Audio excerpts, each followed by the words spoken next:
양자 컴퓨터 분야를 선도하는 기업하면 많은 분들이 구글, IBM 등을 가장 먼저 떠올리실 것 같습니다. 워낙 유명한 기업들이기도 하고 일찍이 대중에게 양자 컴퓨터의 개념에 대해 가장 먼저 소개한 빅테크들이기도 하니 말이죠. 그런데 이 분야를 조금 더 공부하신 분들은 덩치 큰 빅테크들 말고도 혁신을 준비하는 여러 스타트업이 있다는 사실을 잘 아실 텐데요. 아이온큐, 리게티 등이 대표적입니다. 특히 아이온큐는 이온트랩이라는 기존 빅테크들과는 다른 노선으로 양자 컴퓨터를 개발하는 이 분야의 대표 주자인데요. 양자 스타트업 중에서는 타사 대비 재무적으로나 사업적으로나 가장 탄탄하다고 꼽히는 기업입니다. 꾸준히 연구 성과를 올림과 동시에 단연간 사업을 꾸려나갈 수 있을 정도의 현금을 보유했기 때문이죠. 아이온큐는 주주들에게 자신들의 기술 목표에 대해 뚜렷한 로드맵을 제시함과 동시에 이를 착실하게 달성해 나가고 있고요. 특히 올해 목표였던 29 알고리즘 큐비트의 달성은 계획보다 7개월이나 조기에 성취하는 모습을 보이기도 했습니다. AQ란 양자 컴퓨터의 성능을 판가름하기 위해 아이온큐에서 제시하는 하나의 척도인데요. 쉽게 설명하자면 AQ 하나가 늘어날 때마다 양자 컴퓨터가 동시에 처리할 수 있는 변수가 2의 제곱수만큼 커지는 식입니다. 29AQ면 2의 29제곱개의 변수 처리가 가능한 거죠. 또 지난 8월 발표한 이 기업의 최근 분기 실적을 살펴보면 아이온큐는 5억 920만 달러가량의 현금 및 현금성 자산을 보유하고 있는데요. 같은 분기 아이온큐가 사용한 3,860만 달러의 영업비용과 견주어 보면 여러 변수를 감안하더라도 아이온큐가 앞으로 단연간 버틸 수 있는 체력을 지녔음을 알 수 있습니다. 스타트업에게는 이런 성장 스토리가 무엇보다 중요합니다. 미래기술 연구는 돈을 엄청나게 잡아먹으면서 당장 가시적인 성과를 내기는 어려운 분야니 말이죠. 계속해서 자본을 유치하기 위해선 우리 기업이 비록 지금은 적자를 내고 있지만 이는 훗날의 더 큰 도약을 위한 준비라는 식으로 투자자들을 설득해야만 합니다. 지금까지 아이온큐는 이 과제를 상당히 훌륭히 수행했다고 볼 수 있거든요. 올해 들어서 4배 넘게 뛴 이 기업의 주가만 봐도 투자자들이 아이온큐에 얼마나 큰 기대를 품고 있는지가 잘 드러나죠. 하지만 결국 스토리는 스토리일 뿐 이런 주가 상승이 정당화되고 앞으로 지속적인 성장을 이루기 위해서는 결국 실적으로 기업의 역량을 증명해야만 합니다. 이는 모든 혁신 스타트업들의 숙명과도 같죠. 이 정도면 상당히 성공적으로 사업의 일막을 마무리했다 이렇게 볼 수 있는 아이온큐인데요.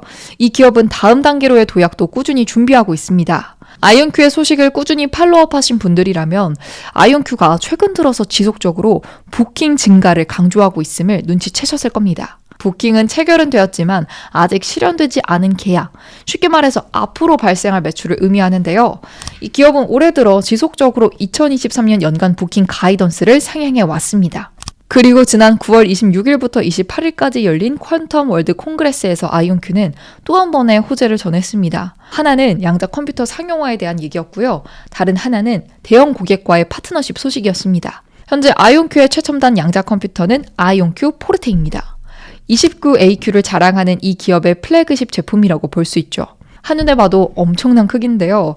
한 가지 강조해야 할 점은 지금까지 아이온큐의 사업 모델이 이 컴퓨터 제품을 판매해 매출을 올리는 것이 아니었다는 점입니다. 고객사들의 집집마다 아이온큐가 방문을 해서 포르테를 한 개씩 설치해주는 식이 아니라는 거죠. 아이온큐는 본사의 포르테를 활용한 데이터 센터를 구축하고 이 데이터 센터의 연산 능력에 접근할 수 있는 권한을 고객사에게 판매해 왔는데요. 우리가 매달 일정한 금액을 내고 구글 드라이브, 애플 아이클라우드 등을 사용하는 것과 같은 원리죠. 중앙에서 서버를 운영하고 고객은 해당 서버를 원격으로 이용하는 겁니다. 그런데 이런 사업 모델의 변화가 생깁니다. 9월 27일 아이온큐는 2가지 신제품의 출시 소식을 알렸어요. 2024년까지 출시할 포르테 엔터프라이즈와 2025년 출시를 목표로 하는 템포가 각각 그 주인공이죠. 그리고 이 제품의 가장 큰 특징은 렉마운트의 탑재가 가능하다는 겁니다. 렉마운트는 쉽게 말하면 전자기기를 위한 케이스입니다. 렉마운트의 탑재가 가능하다는 것은 곧 현존하는 데이터 센터 인프라에 쉽게 배포될 수 있다는 의미죠. 다시 말해 이제는 아이온큐의 고객사들이 직접 실물 양자 컴퓨터를 구매할 수 있게 되었다는 뜻입니다. 벌써 주문도 받기 시작했어요.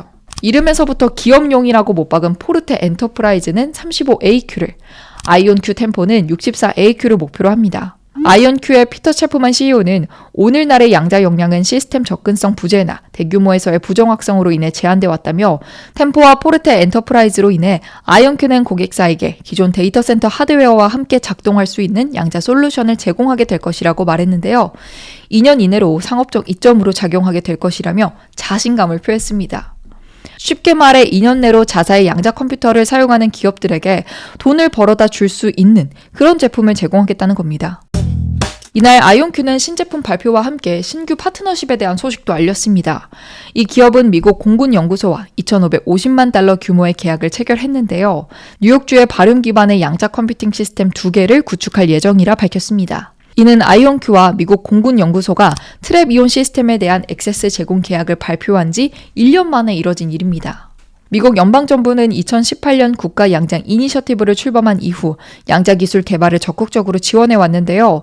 이번 공군연구소와의 계약 체결도 이런 정부의 노력의 일환으로 볼 수 있습니다.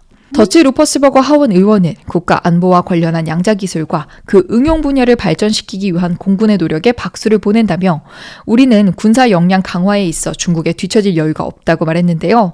안보와 연결지어 양자 컴퓨팅 분야에 대한 지원이 앞으로도 적극적으로 이뤄질 것이라 강조했습니다. 즉 이번 공군연구소와의 파트너십을 시작으로 아이온큐가 정부 매출을 앞으로도 꾸준히 늘려갈 수 있는 좋은 밑바탕이 그려진 셈입니다. 미국만큼 국가안보에 돈을 아끼지 않는 국가도 없으니 말이죠.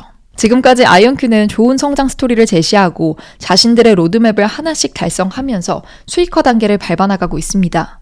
정부, 기업, 기관 등 파트너십을 맺은 단체도 늘려가면서 업계에서의 위치를 탄탄히 다져가고 있죠. 아이온큐가 이대로 성장할 수 있다면 양자 컴퓨터 산업의 선두 주자로 자리매김할 수도 있을 것 같은데요. 다만 양자 컴퓨터 분야 자체가 아직은 기술적으로 불확실성도 높고 아이온큐가 연구하는 이온 트랩 방식이 최종적인 업계 표준으로 채택될지 여부도 정해지지 않은 만큼 위험 요인은 항상 유념해야겠습니다. 잘 나가다가도 하루아침에 쓰러질 수 있는 게 스타트업이니 말이죠.